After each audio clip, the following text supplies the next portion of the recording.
Good morning, everybody, and welcome to this week's video. This week we're going to be talking about our crossing over to the Bahamas, as well as checking into the country. And then make sure and stay tuned to the end for our Talking From Our Aft, where we're going to talk about weather and how we decide what weather windows to move. Because as y'all know, we are fair weather cruisers as much as we can be. Yes. For those of you, just so you know, that the videos are behind. They're not live, as we've got too much stuff to put in every video. But if you want to know where we're at live, make sure and check out our Patreon. It's patreon.com/monitoringnaps, or there's a link below.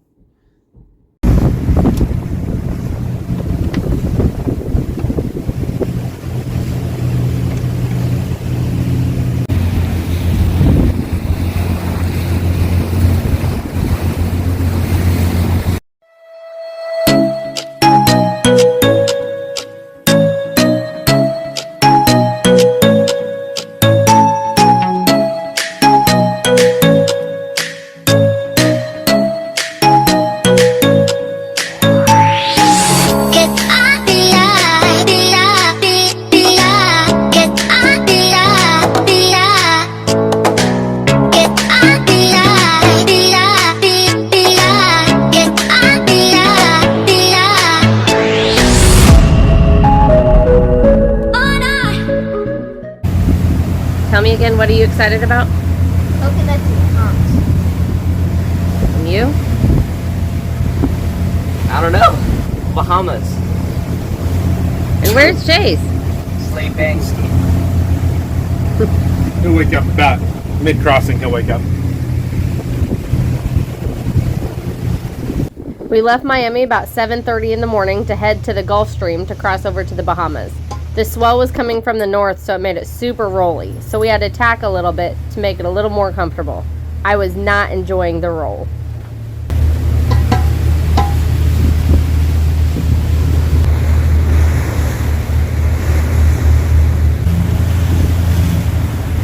What?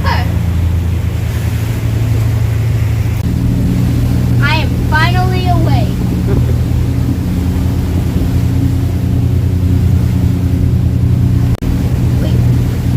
You can see it? Yep. Monkey land. Lando! Just maybe an hour or so to get there. Yep. Everyone seems to be feeling better. What? You seem to be feeling better. I'm fine. Always an adventure on boat life, huh, boys? So what did we learn today? The best path is not always straight. Because our path went in. Why? Weather dictated otherwise. Weather dictated otherwise? The sea conditions? Yeah. Yeah, thank you for that. How you feeling, Carter? I'm feeling so good. Caleb's bed, look where it is located. The cats, Cheddar, she foams at the mouth and such when underway. No, she doesn't foam at the mouth. When she's drooling, it looks like that. But she doesn't at all in Caleb's bed. Tiger's down there cuddling.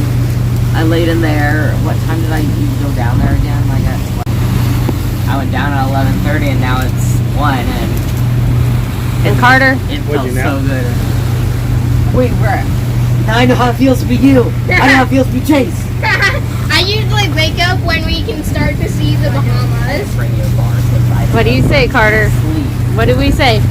Enjoy the journey. Land ho! Land ho! And there's a cruise ship. I didn't bring.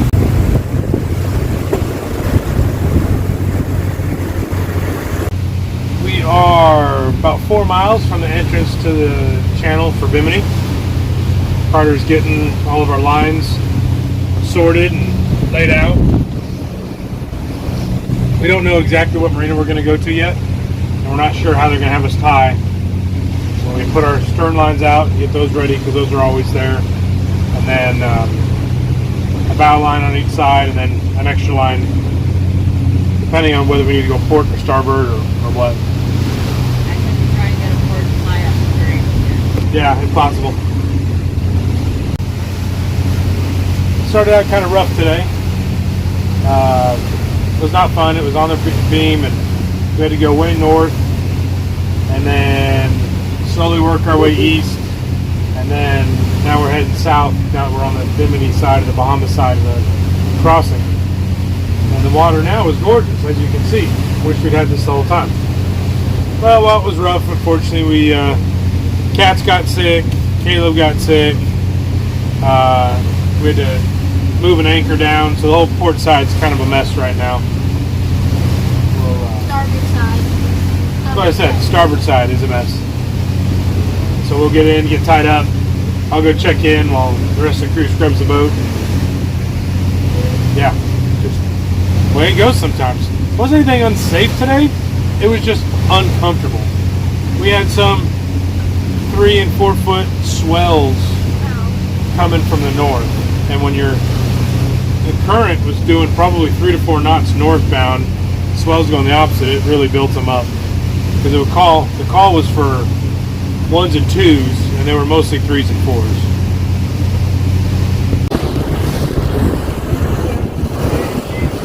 Is it showing yet?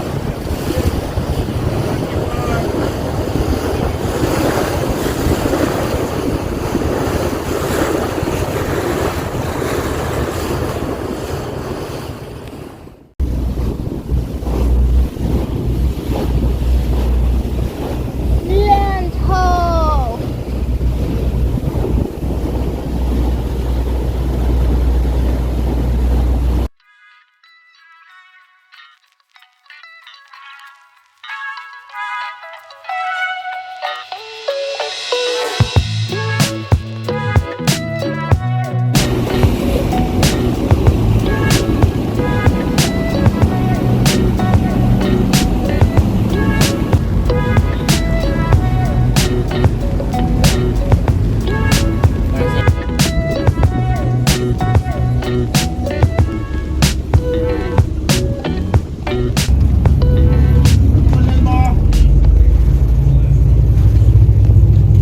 You got about 5 feet. 3, a little more over. I think that one day maybe for He wants yours. You're good, you're in.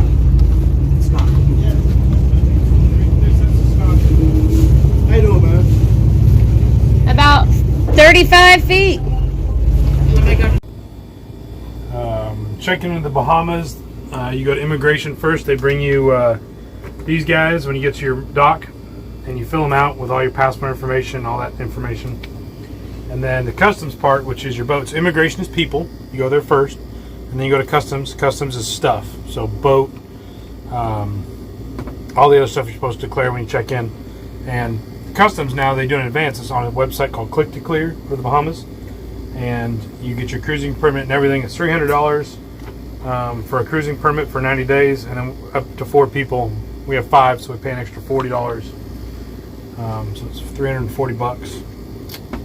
And then you print out your cruising permit, you print out your receipt that you paid, and once you're done with immigration, you take those into the customs, they stamp them, and you're good to go. It really is a pretty simple process, but you could do it at the marina when you get there if you want. But it took me about 45 minutes to fill out the Click to Clear stuff, because you got to put all the detailed information in. There's like 8 pages of details, and then what you spend about a half hour just now filling out all the forms. But yeah, and I'll just walk up. The customs is right next door to us, and then marina next door, and I'll walk past that and to the left where the police station is. That's where their immigration is. So we'll walk down there, immigration first, and we'll come back to the customs office. Thanks for watching the video. Welcome to this week's edition of Talking from our aft. So- Our aft. Yeah, talking out of our aft. From our aft. We're on the aft. This week we're going to talk about weather and how we pick weather windows for passage making, crossings, all of that. So we wanted to start big picture, and big picture is Seasonal. it is Like, you got to look at the season Summer. you're going to be traveling. Yep. Now, we're talking like Florida and the Bahamas, right? We're not talking further south in the Caribbean. We're not talking about Central America. We're not talking about Europe, okay? We're talking about Caribbean, Bahamas, and Florida. Yeah. Winter tends to be your windy season. lots of northerlies. They call them northerlies because the wind usually comes from the north. Yeah, and then you also have your steady trade winds, and the further south you get, the more steady those trade winds, which are from the east blowing to the west. And that being said, I would say winter, except for those northerly fronts, tends to be more like stable, right? Like it's more consistently. It's very consistent, but it's a drier season too. So Yeah. it's just the winds. And then when you go springtime is when it tends to calm down, and the summer tends to calm down. But in the summer, you're dealing with the rainy season, and so at that point you got pop-up thunderstorms. Every afternoon, the weather is predicting thunderstorms. Yeah. So in theory, you should be more settled, like you see behind us is gorgeous. But I don't know if you can see over to this way over here, but there's just thunderstorms blowing up like crazy. And by noon today, it's supposed to be severe thunderstorms. Yeah. Because right now it is it's June, right? It's June. So right now it's June in the Bahamas. But so that's kind of the winter's windy, summer is rainy season, and your spring and your fall. Also, hurricane season, obviously. Yeah, and your spring and your fall tend to be kind of your little in between stages. Yeah. I I don't know. I would say fall is actually the height of hurricane season. Yeah. Like your September, October. They say June, beginning of June is being hurricane season. We're not too worried about June and July. We keep an eye out. But really, August is when we really start looking and expecting the bigger storms. So August, September, and October even. And the last couple of years, even into November, there were some storms. Yeah. So hurricane season technically goes June 1st to November 31st. And a lot of insurance companies don't allow you to be in certain areas. They have like a hurricane zone box that you're not allowed to be in. Our insurance, we've always been insured in Southern Florida. We're already in the hurricane We're already area. in the hurricane box, so our insurance allows it. We pay for it though. Yeah, we pay for it. So then let's move on to actual crossings and what do we look for. Today's crossing was the crossing the Gulf Stream, so from Florida to the Bahamas. We start looking a couple weeks out, and we use apps like Predict Wind, Windy, Wind Alert. We also just look at local weather, like your radar apps and your. We use one called what's our Fox one? Fox 4 weather app, the WAP. The WAP, the WAP. That was from Texas, but it has nationwide weather. Jolene's favorite weather one is called Weather Kitty. I like Weather Kitty, and I also really like the Lightning. Oh yeah, we have a lightning app. Lightning app just shows lightning, but if it's rain, I don't really care that much about rain. I want to know thunderstorms, so that works really well. We got that one when we were in the Keys, and I had to, if lightning was within so close, we had to shut the boat down. And so it's nice. You can set alerts, and it'll tell you when lightning hits. It'll buzz in your pocket and tell you what's going on. And on Predict Wind and Windy, there's different models you can look at. Yeah, both of those. You got all the different. You know, you've seen the spaghetti models, right? Where you've got all these different things. Well, each one of those lines is a different model, and so these take the different models, and you can pick and you can look at them. So we start looking a week or two out when we're going to make a crossing, and we're trying to look for where we think, based on the predictions, the next weather window is. And the weather window for us looks like what? So we look at wind and waves. The wind, we're a trawler and we're not stabilized. So we don't want wind. We want less than 10 knots of wind, 5 knots. Usually we're in the 5 to 8 or less. Yeah. It's kind of our cat food. And then our waves, we're finding that anything less than 0.5 meters is doable, but direction matters a lot. Yeah. A lot. So our cap maximum we'll move in is 3 foot, which is a meter. But we really like to keep it at 1 to 2 because if they're predicting 1 to 2 feet or half a meter, you can assume it's going to be double that. Yeah. So that's what we look for. And then for us, it's direction. We don't like beamy. We're Beam okay. is on the side. Yep. If we can take it nose on or at an angle from the front, that's okay. Quartering is tough because it gets us squirrely. Following is okay. We just have to go slow and let it pick us up and pass us. But probably beamy and from the quarter, from an angle in the rear, are the two worst for us. So anything like in the back, anywhere, it is terrible. On the side is terrible. We like to go into it. So we look for waves that are coming from the direction we're going. Generally, because they can be at an angle. So we've got this big angle, you know, from like say 45 degrees on either side of us. That as long as we're nose towards it, it's not too bad of a motion. So that was a problem with our crossing that you saw today, though, is the waves weren't bad. Like, it was a beautiful, soft, gentle swell, but it was on the beam, and so even a nice, soft, gentle swell, we ended up like rocking quite a bit nonstop. And so if you were a stabilized trawler or you're a catamaran, it would have been a gorgeous day to cross. And so we had to go. We took this 46 mile trip from Miami to Bimini, and we ended up going 60 some miles. So it's called tacking, which a lot of sailboats have to do for catching wind anyway. But we went north and then south, so we took it on the nose, and then we took it on the aft. Following season. No good way to say that. So, but for us though, we also had to get across the Gulf Stream, and the Gulf Stream isn't the whole crossing. The biggest current is closer to Florida, and as we got past it, and you could tell because at one point we were doing like 11 some knots, and then when we got out of it, we were doing like 8 or 9, and then the closer we got to the Bahamas, the calmer the weather got, and then we were able to turn and take it in a direction that out in the Gulf Stream would have been super uncomfortable. So, for that being said, we usually look for 0.2 to 0.3 meter seas. That's our general. On the Windy app, I always look at the icon model, which is always the worst. And I tell myself, if I'm comfortable moving in that condition, then it's going to be a good day. But what we're looking for is usually 3 days. Most of our crossings were day cruisers. We move during the day, so we make a bigger crossing of 8 to 12 hours. We want a 3-day window. We want a day to let the wind calm down, because the seas usually don't just settle instantly. No. If it's been windy, you got to give them a day to settle. And then we move on day 2, and then day 3 is a backup. Should something happen, we got another day that we can still have decent weather. So that's what we're looking for time-wise. And why don't we do night crossings? We'll wake up early and go in the dark. It's not that. So why don't you do night crossings? I don't like night crossings because we don't work while we're cruising, so we're doing it to enjoy it, and I want to see. Yeah. So, for instance, and we thought about crossing the Gulf Stream at night because it's always more settled at night. And as we got out there, I was like, this is why I didn't want to go at night, because you couldn't. We were feeling the beamy, soft, gentle rock, but it was nice to see it coming.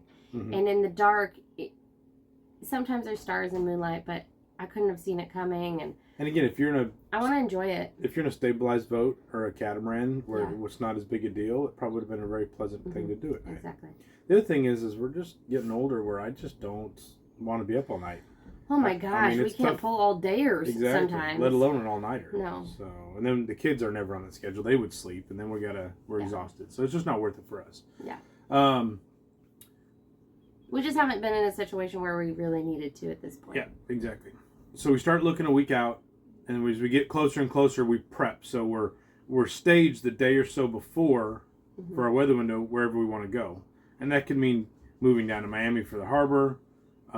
Like when we go from Bimini across the bank, a lot of times that involves moving out of Bimini and going and anchoring the day before on the east side of the islands. So we have a straight shot, and that cuts an hour or 2 off. So we try and prep and stage and be ready to go. Now, if the weather window presents itself, we go. Just because we're there doesn't mean we're going to go. We could get there and then all of a sudden the weather changes, because we all know that happens. The other thing I was going to say was, gosh, what was it? It was really important. And then I got distracted by somebody crawling around the side of my boat. Our kids are kind of distracting us a little bit. Well, let me pick up real quick. Yeah, I was going to say one of the biggest things is we kind of know what weather window we want to go on, but now we're also realizing that it's like, oh, it's 90% chance of thunderstorms, and do we want to make this passage during thunderstorms? So the crossing, did you fall in the water? No. So the crossing the Gulf Stream, we wanted to make sure there was also no thunderstorms, but crossing something like the bank where it's a lot more shallow and we can just drop an anchor if we don't want to be in a thunderstorm. We don't have a pilot house. Yeah, and being in a thunderstorm that passes a squall when you're at anchor isn't as big a deal. So coming on the ICW, you just drop anchor. Yeah. Coming across the bank, you can drop anchor. You're in 10 to 15 feet of water. Right. In the middle of the Gulf Stream, you're in thousands of feet of water. You can't just drop anchor. You have to continue to go into it. So that's just, for our boat and for us, that's the way we do it. So what I was going to say was, as we're watching the weather window coming at us like a week or 2 out, all your models are going to disagree. So that's why we look at different models. When I start to see them all coming together and they're all in alignment and they tend to agree with each other, that's when I know we're tend to get. I trust it more and more and more. Mm-hmm. And usually that's not till 3 to 5 days out. And even then, you're going to have Even that then, outlier yeah. that's not. But usually, the day of, day before, 2 days before, you start to see them. You're like, okay, Yep. I thought I had a weather window, and then as they get to be the same, you're like, I'm feeling better and better about it. And then what else I do is, after passage, I go back and I look at, okay, what did they predict for today, and what did I see? So then I can see, okay, this model, that's what they called today, and that model called today 0.4 meters, and this model called it 0.1 meters, and so I can kind of get an idea, like, okay, if this model's calling for this, that's what I'm going to see. Yep. So. There's other services you can pay for. Chris Parker is one, right? Mm-hmm. Yeah. And he'll actually do a consultation with you, or you can just be part of a group thing, I think, where they send out, they have a meeting or a phone call or something in the mornings. I have friends that use him for specific crossings because certain ones can be really, really bad and really hairy, and you want an expert. And if you're just uncomfortable and you want to pay for it, Of course, why? that's a good resource. He is a boater, a sailor. He knows his stuff. I've heard a lot of great things about him. Mm-hmm. There are other people that claim to do what he does, but honestly, I've never heard anybody be as good as him. Mm-hmm. And most people that use him swear by him. Mm-hmm. So that's another option for you. Mm-hmm. We've just a lot of ours we've come by trial and error, right? Yeah. We've done stuff and realized, and like Jolene said, going back and looking after the fact and what was predicted and what we actually see, that helps a lot. And it's every boat's different. So like a Chris Parker service will take that into account. But so we're learning our boat. So what we cruise in may not be what other people cruise in, and that's fine. There's different boats and there's different levels of comfort and direction, and so all of that. But that's what we look What's for. good for a monohulled sailboat is not necessarily good for an unstabilized trawler. Mm-hmm. And what's good for a stabilized trawler and a motor cat may not be good. What's good for a sailing cat, Mm-hmm. and whatever. So you can move in a lot of different things. The other thing we've learned is the boat will normally handle more than the people will. The boat handles way more than I handle. Exactly. Obviously, the boat's served us very well through everything we've put it through. So that's kind of our basic weather thoughts. I hope that was helpful for you guys. Feel free to drop questions in the comments, and we'll see if we can do to answer them. But it's just, for us, it's been a lot of trial and error and paying attention, and that's the more experience you get, the better you are at figuring out your weather, right? Yep. So, Again, thank you for watching. Make sure you like, subscribe, and share. Leave a comment. as always, enjoy your journey.